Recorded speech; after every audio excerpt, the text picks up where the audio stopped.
Lindsay Dunn. We are live inside the Bell Center where the excitement is starting to build. They just opened the gates a few minutes ago. You're seeing fans come down into the stands. Their pictures are out, their phones are out rather, to take photos of the Toronto Raptors who are hosting the Boston Celtics in their final preseason game of the year. On the court right now, we see Precious Achiuwa sitting down.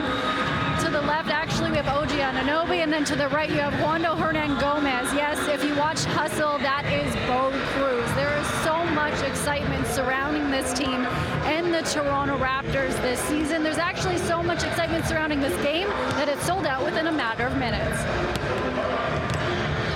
I've never seen a basketball game in person. There's no team in Montreal really, so it's perfect. How can I say that? I'm excited. I'm thrilled.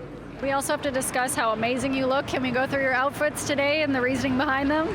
Well, originally this was a Halloween costume, but he had the great idea to also get one, it matches the Raptors colors. It's been 4 long years for NBA fans in Montreal, but the Raptors have returned and transformed the Bell Center from home of the Montreal Canadiens to home of the Raptors for at least one night only. Now, before tip-off even happened, the event showcased the growth of basketball and Raptors fans in the country. It was the first time that ticket sales in Montreal have sold out on the day we went on sale. So that shows a huge pent-up demand. Fans from coast to coast have flown to see Canada's only NBA team play in Montreal. For many, it'll be their first time attending an NBA game, and that, helps us grow the fan base across the country, and that's partly why we do these games.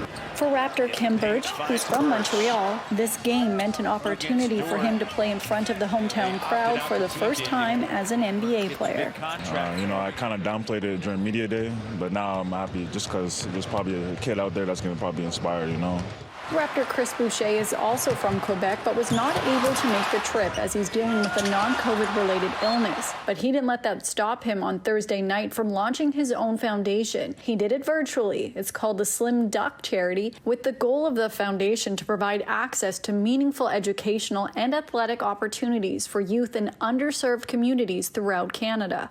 The NBA Canada Series also brings out some NBA legends, including 7-time NBA champion Robert Horry.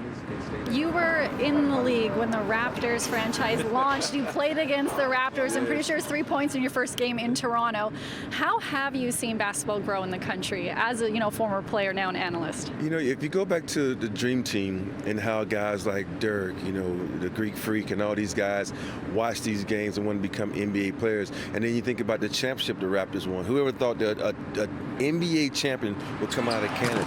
Basketball is just a global brand. It's been, booming ever since the Dream Team, and hopefully it continues to bloom, and hopefully we have more teams in Canada.